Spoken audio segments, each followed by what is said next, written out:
આપણે ખરેખર આ રાજ્યની પેઢીને યાદ કરાવવાની જરૂર છે કે એ કોના વારસદારો છે.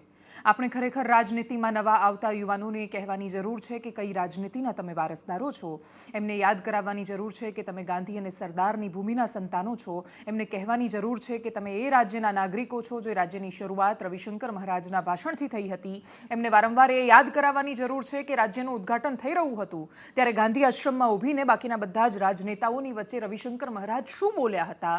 એમને કહેવાની જરૂર છે કે જે ઉમાશંકર જોશીએ રાજ્યના વખાણ કર્યા, જે ઝવેરચંદ મેઘાણીએ સાહિત્ય ઉઘરાવ્યું, જે કનૈયાલાલ મુનશીએ આપણને ઇતિહાસ પીરસ્યો, આપણે એ ગુજરાતના સંતાનો છીએ. આપણું ગુજરાત ક્યારેય કોઈ દિવસ અત્યાર સુધીના ઇતિહાસમાં આ પ્રકારની બૂથ કેપ્ચરિંગની ઘટનાઓ પછી ઇન્સ્ટાગ્રામ લાઈવ કરતું નજરે નથી પડ્યું. આ રાજ્યની આ છોકરો શરમ છે, જેનું નામ વિજય રમેશભાઈ ભાભોર છે. મહીસાગર જિલ્લો કે દાહોદ જિલ્લો, આ બંનેની એ શરમ છે. નમસ્કાર, આપની સાથે હું દેવાંશી.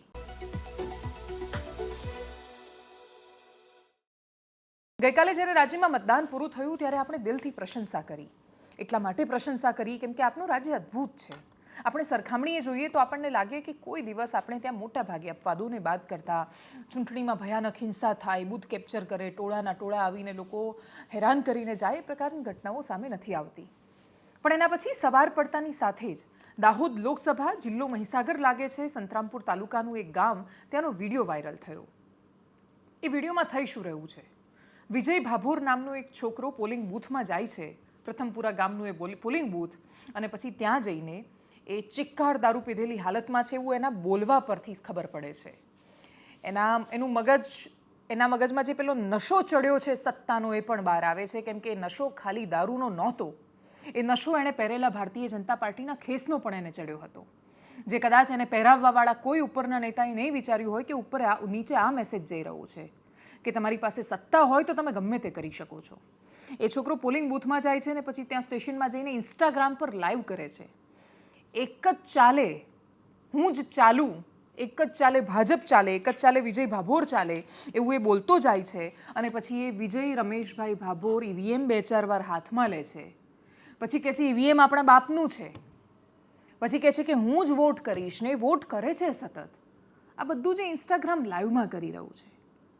એ જ્યારે આ બધું બોલી રહ્યો હતો ત્યારે 2-3 પ્રકારની કોમેન્ટ હતી. કોઈ એને ગાળો પણ આપી રહ્યું હતું, તો કોઈ લખી રહ્યું હતું અબકી બાર 400 પાર. શું એ રીતે તમે કોઈ જે લખવાવાળા છે એ લોકો આ વાતને જસ્ટિફાઈ કરી શકશે કે તમે આ રીતે 400 પાર લાવવાની વાતો કરો છો? ભારતીય જનતા પાર્ટીના ઉપરના કોઈ ટોચના નેતાએ આ વાતને વખોડી નથી. એનાથી પણ મોટી શરમ છે. એટલા માટે આ વાતની શરમ છે કેમ કે આપણા રાજ્યમાં આવું થતું નથી. કોઈ ગમે તે કહેતું હોય કે ભાઈ આ તો એક વિડીયો સામે આવ્યો છે, આવું તો કેટલે થતું હશે. હું નથી માનતી કે ગુજરાતના બાકીના હિસ્સાઓમાં પણ આવું જ થતું હશે. પણ આ જે થયું છે એ શરમ છે. કહેવા માટે કોઈએ તો સામે આવવું હતું, ન આવ્યું કોઈ. અને એટલા માટે એ ઘટના પર વધારે ગંભીર પ્રશ્નો ઊભા થયા. Election commission of India Gujarat રાજ્ય ચોક્કસથી પગલાં લેશે, અને આ ઘટનાને જોતા ત્યાં રીપોલ કરાવવા સિવાય બીજો કોઈ રસ્તો દેખાઈ નથી રહ્યો. દાહોદ કલેક્ટરને મેં જ્યારે ફોન કર્યો, મહીસાગર કલેક્ટર સાથે વાત ન થઈ શકી. દાહોદ કલેક્ટરે કહ્યું કે રીપોલની વાત તો ત્યારે આવશે જ્યારે આ વિડીયો સાચો છે કે નહીં એ બધી તપાસ કરીશું વગેરે વગેરે એમણે વાત કરી છે. એ પણ સંભળાવીશું એમણે શું કહ્યું છે તમને. પણ આ ઘટનામાં સૌથી વધારે પ્રશ્નો કોને થાય છે? પ્રશ્નો એ પ્રિસાઇડિંગ ઓફિસર, બૂથ એજન્ટ, એ બાકીના બધા લોકોને થઈ રહ્યા છે. એ લોકો બૂથમાં શું કરી રહ્યા હતા? આપણે ત્યાં એમ પણ ચૂંટણીનું કામ કોઈને કરવું ગમતું જ નથી. જેને ચૂંટણીનું કામ મળે એને એવું લાગે છે કે સજા મળી ગઈ છે. એટલા માટે કેમ કે આપણે ત્યાં રાજનીતિક રીતે જાગૃત નાગરિકો નથી. આપણા શિક્ષકો એટલા રાજનીતિક રીતે જાગૃત નથી. એટલા માટે કેમ કે એમને બીક લાગે છે. જ્યારે આ પ્રકારના વિસ્તારોમાં એમને કામ કરવા જવાનું આવે ત્યારે એમને એવું લાગે કે આ શું માથે આવી ગયું છે. ચૂંટણીમાં મતદાન કોઈ કરાવવા માટે જાય ને એ પણ જો એને જીવને જોખમ જેવી વાત લાગતી હોય તો એ તો આપણી શરમ છે ને. ઘણા બધા કર્મચારીઓ છે જે દિવસ રાત ભયાનક કામ કર્યું છે, પૂરી નિષ્ઠાથી કામ કર્યું છે, પારદર્શી રીતે નિષ્પક્ષતાથી કામ થાય એ રીતે એ લોકો કામ કરી રહ્યા છે ગ્રાઉન્ડ ઝીરો પર. એક માણસ પોતાના દિવસના કલાકોના કલાકો આપે છે. રૂપિયા નથી મળતા એમને એવા બધા, સાવ ક્ષુલ્લક અમાઉન્ટ એમને મળતી હોય છે. અને એના પાછળ એમને રિસ્ક કેટલું મોટું હોય છે, એટલી મોટી જવાબદારી હોય છે. આજે અહીંયા થયું એ જે 4-5 કર્મચારીઓ છે જેને મહીસાગર જિલ્લા કલેક્ટરે નોટિસ આપી છે, અને જે જવી જ જોઈએ, શોકોઝ નોટિસ પણ શું કામ, એમને સસ્પેન્ડ જ કરવા જોઈએ. પણ આટલું મોટું રિસ્ક હોય છે એમના માથે. એક દિવસનો સમય આપીને શું કામ કારણ માંગ્યું, કારણદર્શક નોટિસ માંગી, એ બહુ મોટો સવાલ છે. બહુ સ્પષ્ટ છે શું જવાબ માંગી રહ્યા છો તમે. પણ એ લોકો જ્યારે ટ્રેનિંગ લઈ રહ્યા છે ત્યારે શું ટ્રેનિંગમાં એમને ખરેખર મંજીરા કેવી રીતે વગાડવાના, ઢોલ વગાડવાના, કોઈ આવે તો ભાગી જવાનું આ શીખવ્યું હશે? એવું તો ડેફિનેટલી નથી શીખવતા. હું મારી આસપાસના એવા અનેક લોકોને જોઉં છું અને એમને સાંભળું છું એ જ્યારે ડ્યુટી પરથી આવે છે ત્યારે કે કેટલી જવાબદારી સાથે પોતાના કર્તવ્યનું વહન કરે છે એ લોકો. એ પોતાનું જે એમના ભાગમાં આવેલું કામ છે એને પૂરું કરીને આવે છે. સવારે 4 વાગ્યાના નીકળે છે, રાત્રે 12-1 વાગ્યા સુધી પાછા નથી આવતા, ભયાનક મહેનત કરે છે. તમે ગરમી જુઓ, મતદાન મથકમાં જાફરાબાદમાં કોઈ બેન કર્મચારી છે કે જે પોતાનો જીવ ગુમાવી દે છે પોતાના કામ દરમિયાન, ડ્યુટી દરમિયાન. દુર્ભાગ્યપૂર્ણ એવી ઘટનાઓ સામે આવે છે કે જ્યાં કામ કરતાં કરતાં તડકામાં કાં તો કર્મચારીઓ બેભાન થઈ જાય છે.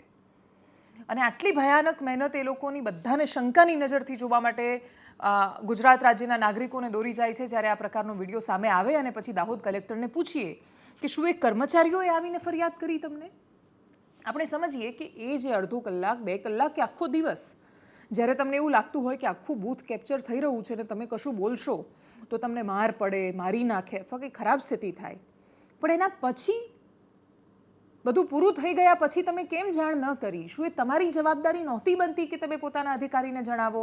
અડધો કલાકની અંદર એ વ્યક્તિ પોલીસ લઈ ગઈ હોત ને જેલના સળિયાની પાછળ હોત. કોઈની તાકાત નથી.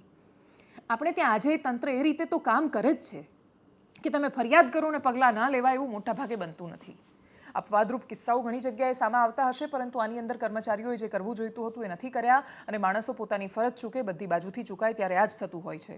કોંગ્રેસના એજન્ટ કેમ કે દાહોદમાંથી ડૉક્ટર પ્રભાત આવિયાડ પણ ચૂંટણી લડી રહ્યા હતા ત્યાં, એ પણ ત્યાં હાજર, એમના એજન્ટ પણ ત્યાં હાજર હતા. એ લોકો પણ શું મંજીરા લઈને ગયા હતા ત્યાં વગાડવા? એમણે કેમ કશું ન કર્યું? બધી બાજુના પ્રશ્નો ઊભા થયા છે. અને છેલ્લો પ્રશ્ન એ થાય છે કે હું જ્યારે આ રેકોર્ડ કરી રહી છું ત્યાં સુધીમાં અમારી પાસે કોઈ જવાબ નથી કે રીપોલ ફરીથી એ બૂથ પર ચૂંટણી થવાની છે કે કેમ. જો ઇલેક્શન કમિશન ઓફ ઇન્ડિયાની પાસે એટલો સમય નથી કે ત્વરિત આ બધી વાતોનું એસેસમેન્ટ કરીને જવાબ લે, નિર્ણય લઈ શકે, તો તમારી નિર્ણય કરવાની કાર્યદક્ષતા પર અમે ચોક્કસ પ્રશ્નો કરી રહ્યા છીએ. સૌથી પહેલાં એ વિડીયો જોઈએ જે સામે આવ્યો છે અને એના પછી ઘણી બધા રિએક્શન સામે આવ્યા, પોલીસે શું કહ્યું, બાકીની બધી વાતોને સાંભળીએ. દાહોદ કલેક્ટરની સાથેની વાતચીતને પણ સાંભળીએ. મશીન બધું આપણા બાપનું જ છે. મશીન હે આપણા બાપનું જ છે.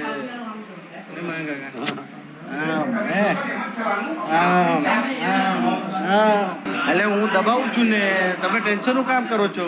સાહેબને હું બેઠો નહીં, દબાવવાનું જ તો આપણે દબાઈએ. કોઈનું ના ચાલે, એક જ ચાલે, વિજય ભાગવત ચાલે. આને નહીં કોઈ યાર, બાકી હું આ મશીન લઈને જતો રહી ઘેરે. હમણાં થાક્યો હું આ લોકોથી. ફટાફટ લાવો, બાકી આ મશીન ઘેર લઈ જઈએ હમણાં. એટલે તમે ત્યાં કરો ને ત્યાં દબાઈ દે. આ બધું દબાઈ જાય, તમારે ટેન્શન નહીં કરવાનું. હા દબાઈ દીધું મેં, દબાઈ દીધું. તમે જો પતી ગઈ વાત. મેં દબાઈ દીધું વાત, મેં દબાઈ દીધું તમારા માટે. મેં દબાવ્યું ને આ આવી ગયો જસવંત બાબુ. લાલુ તો ચલો તો બહાર લાલુ બહાર જશે. ના લાલુ બહાર નહીં જાય, લાલુ અહીં જ રહેશે. એમાં બૂથ કેપ્ચરિંગ થયું, એમાં અધિકારીઓને મતલબ અત્યારે આ જો વિડીયો છે એનું ઇન્વેસ્ટિગેશન ચાલુ છે, તો એ મતલબ સાચું છે ખોટું છે એક વખત વેરીફાઈ કરાવીને એ કરી રહ્યા છે. અત્યારે અમે લોકો બોલાવીશ ને રાતે એમના પ્રિસાઇડિંગ ઓફિસર વગેરે મેજિસ્ટ્રેટ એમને બોલાવે છે. ઓકે, એટલે પણ એમણે કોઈ ઓફિસરે સામેથી કમ્પ્લેન નહોતી કરી ને કે આવું કશું થયું છે? હાલ તો કોઈ ઓફિસર તરફથી કઈ કમ્પ્લેન નહોતી, એ તો બહારથી વિડીયો આવે છે. Okay sir. અને બીજું એ પૂછતી હતી કે આમાં જો એ વેરીફાઈ થાય કે સાચો વિડીયો છે તો શું થઈ શકે આગળ? એ તો જો આરપીએફની જોગવાઈઓ છે અને હા, એટલે ફરીથી ઇલેક્શન ને? ના, ફરીથી ઇલેક્શન મતલબ એની રીપોલ માટેની પ્રક્રિયા હોય છે. એ આ બધા ક્રાઇટેરિયા ફૂલફિલ થાય તોની વાત હોય છે, હે ને? એ અત્યારે જનરલ ઓબ્ઝર્વર અને પોલીસ ઓબ્ઝર્વર એની સાથે ચર્ચા. Okay sir, thank you so much. કાલે રાતથી એક વિડીયો વાયરલ થયેલો છે કે તેમાં એક વિજય બાબોર નામનો શખ્સ એક ચૂંટણી કેન્દ્ર છે, તે મતદાન મથક 220 નંબરનું સંતરામપુરનું સેન્ટર, તો ત્યાં જાય છે અને મોબાઈલ સાથે જાય છે અને મોબાઈલ સાથે જઈને એનો વાયરલ વિડીયો જોવા મળ્યો છે. તો તેમાં તે અનાપ શનાપ બોલી રહ્યો છે, સાથે સાથે કોઈ બૂથ સાથે બી ચેડા કરી રહ્યો છે, ઈવીએમ મશીન સાથે બી ચેડા કરી રહ્યો છે અને એમાં એવું જાણવા મળ્યું છે કે કોઈ અન્ય વ્યક્તિની જગ્યાએ પોતે મતદાન કરી રહ્યો છે કે પ્રેસ કરી રહ્યો છે. તો એ બાબતને ગંભીરતાથી ધ્યાનમાં લઈને અમે આગળની કાર્યવાહી શરૂ કરી છે અને જ્યારે સંતરામપુરના મામલતદાર છે તો તે ફરિયાદી તરીકે ગવર્મેન્ટ સર્વન્ટ તરીકે અમારી પાસે આવેલા છે.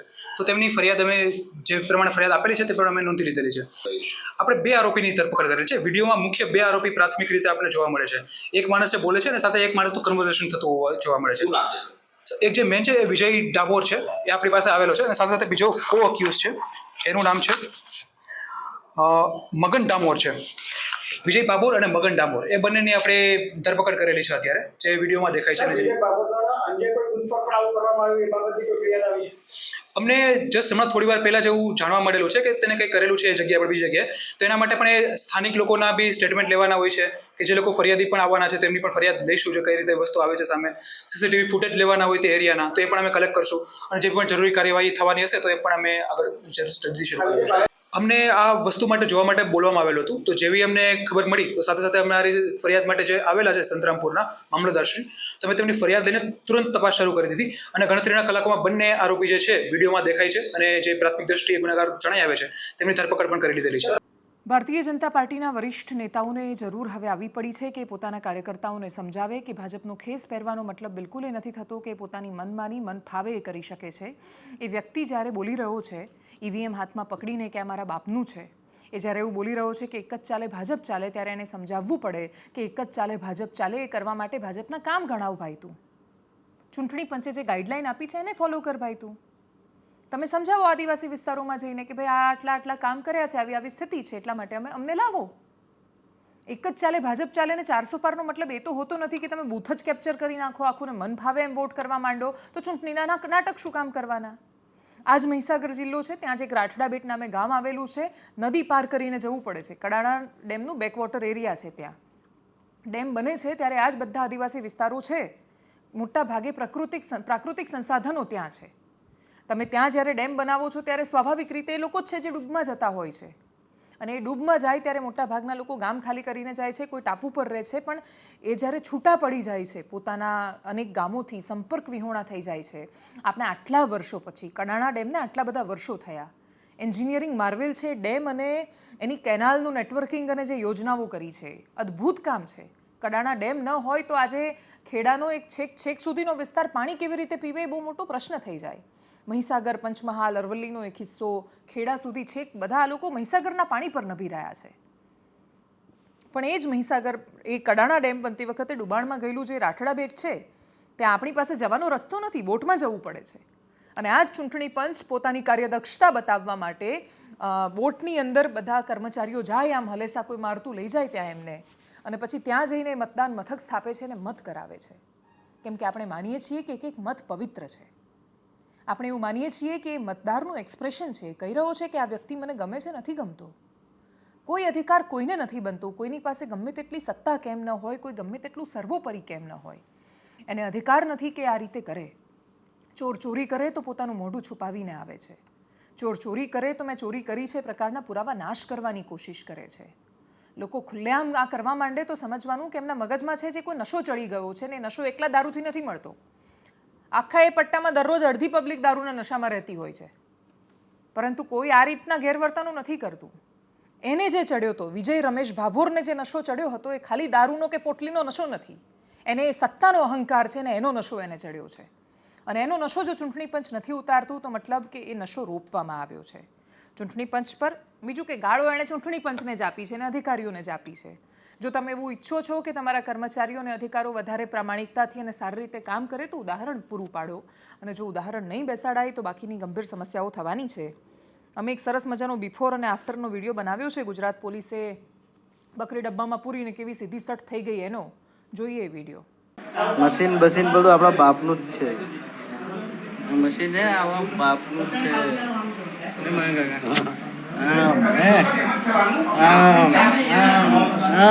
A few moments later. Game over.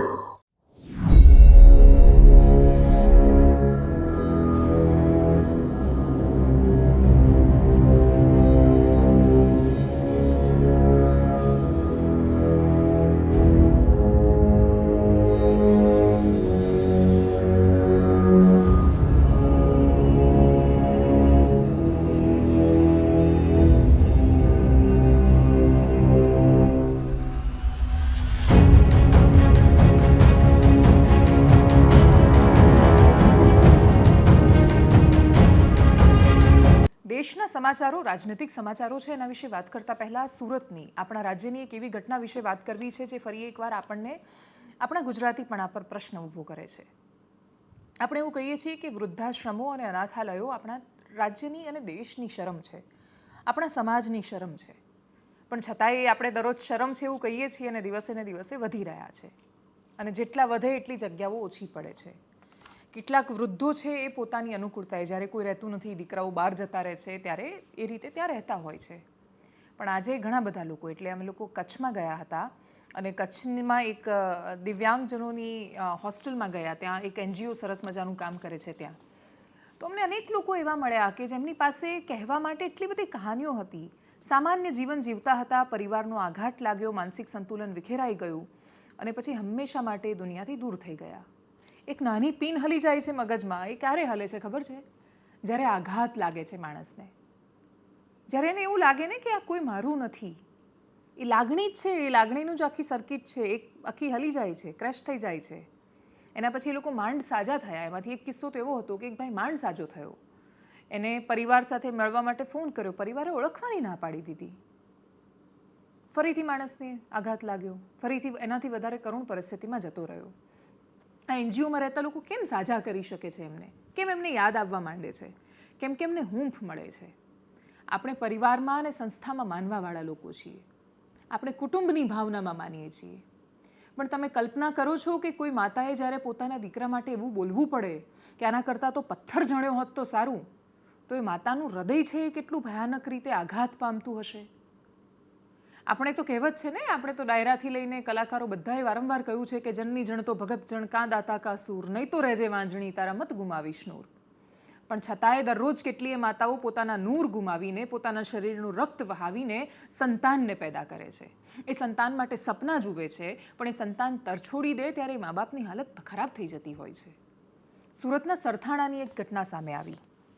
Chunibhai Gediya અને એમના પત્ની, એમણે પણ પોતાના બાળક માટે સપનું જોયું. સપનું વિદેશ મોકલવાનું હતું. 38 લાખ રૂપિયાનું દેવું કર્યું, છોકરાને કેનેડા મોકલ્યો. છોકરો કેનેડા ગયો એટલે એના પછી બધા પૈસા ભરી દેશે એવી વાત હતી. કેનેડા ગયો એ ગયો. એના પછી એણે પૈસા આપવાની તો ના પાડી, પણ મા બાપ સાથેના સંબંધો કાપી નાખ્યા. આનાથી મોટો આઘાત શું લાગે કે જે છોકરા માટે દેવું કર્યું એ છોકરાએ પૈસા આપવાની ના પાડી દીધી. જે આજુબાજુવાળા સગા સંબંધીને બાકીના જે લોકો પાસેથી પૈસા લીધા હતા એ લોકોએ ક્યારેય એમને દબાણ નહોતું કર્યું. ચુનીભાઈ ગેડિયા અને એમના પત્ની પર એટલી ભયાનક એની અસર થઈ કે એમણે પોતાની જાતે મૃત્યુ પસંદ કર્યું અને હવે એ લોકો આ દુનિયામાં નથી. એ કરુણાંતિકા, જો હું વધારે એક્સપ્લેન કરવા જાઉં, એને તમને સમજાવવા જાઉં તો એ અતિશય કરુણ છે. હું કંઈ પણ નહીં શકું એને વિસ્તારથી. પણ આપણા રાજ્યમાં કે આપણે પરિવારો ધીરે ધીરે આ કગાર પર આવીને શું કામ ઊભા છીએ? આપણે ક્યારેય નથી વિચારતા કે આ તો એક સમાચાર છે ખાલી, આમ તો મારે 4 લાઈન કહીને આગળ વધી જવાનું હોય સામાન્ય સંજોગોમાં. પણ આ કશું જ સામાન્ય નથી લાગી રહ્યું. જો મા બાપ દેવું કરીને પોતાના છોકરાઓને વિદેશ મોકલે છે તો એમણે તો સપના રોપ્યા છે એની અંદર.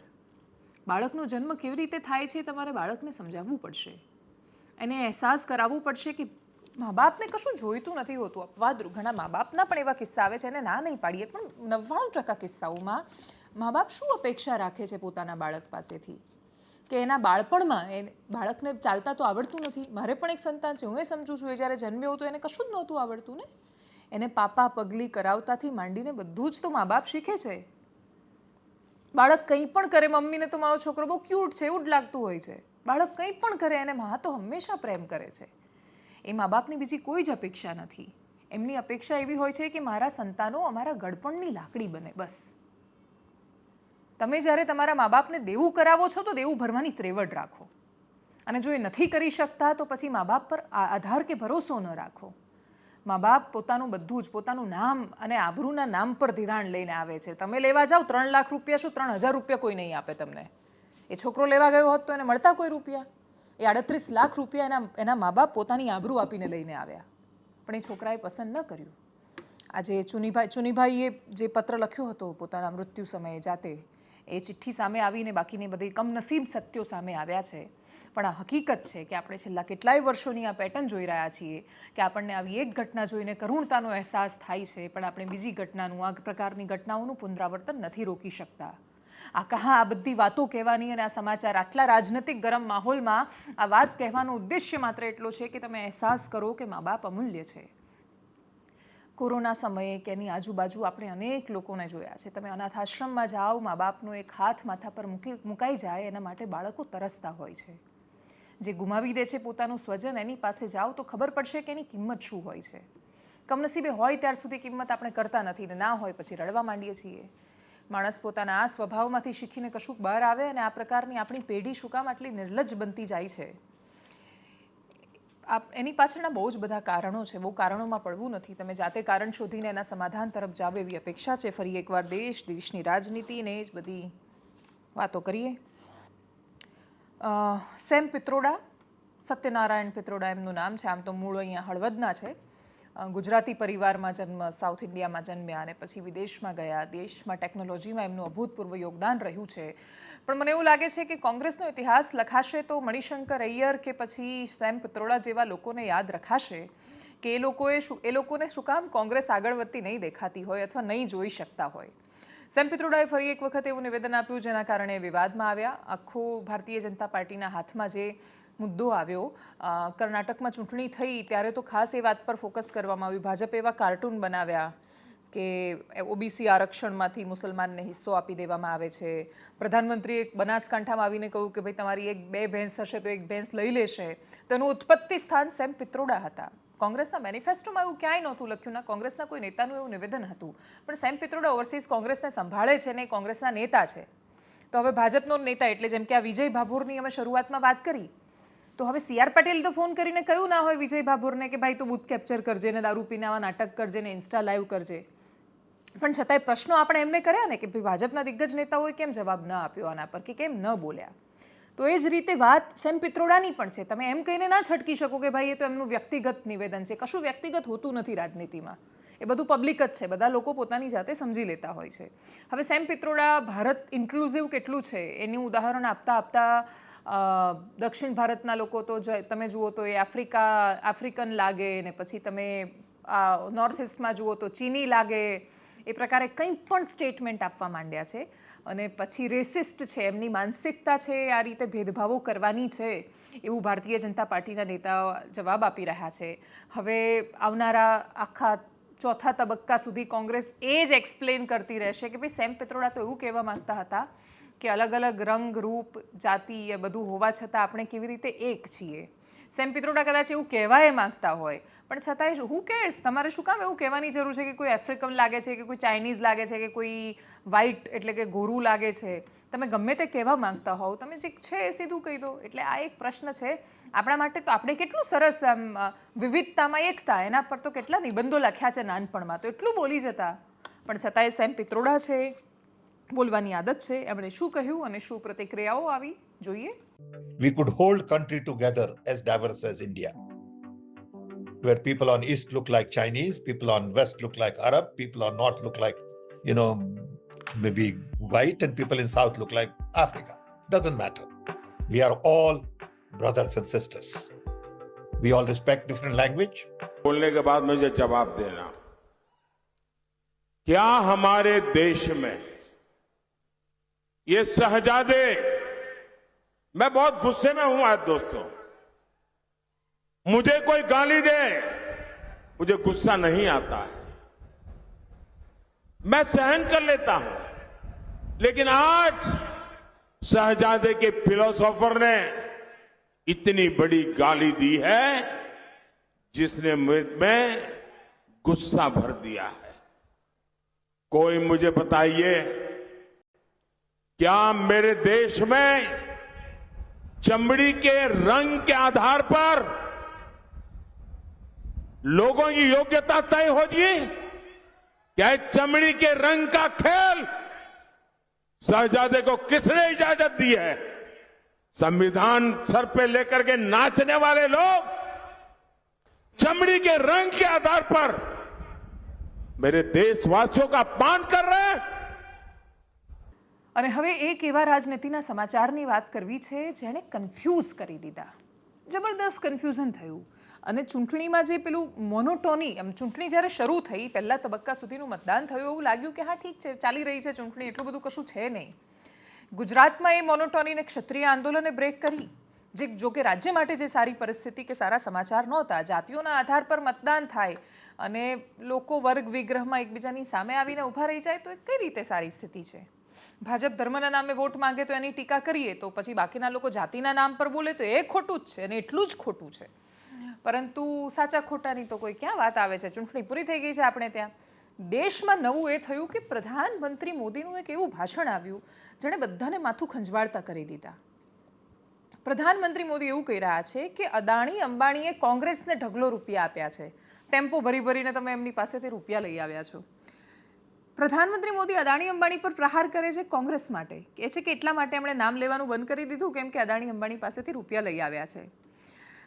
શું થઈ રહ્યું છે કશું જ સમજાતું નથી, પણ જે પણ થઈ રહ્યું છે ઇન્ટરેસ્ટિંગ છે. તો પ્રધાનમંત્રી મોદી બોલ્યા, એના પછી પ્રિયંકા ગાંધીએ એના પર એક રેલી દરમિયાન પ્રતિક્રિયા આપી, કોંગ્રેસ આક્રમક થઈ. આવું શું કામ થયું એ કોઈને સમજાયું નથી અને સમજાશે ત્યાં સુધીમાં 4 જૂન આવી ગઈ હશે. તો જોઈ લઈશું કહેવા શું માંગતા હતા એ વખતે પ્રધાનમંત્રી મોદી અને કોંગ્રેસની બાકીની પ્રતિક્રિયાઓ સાંભળીએ. ये कांग्रेस के शाहजादे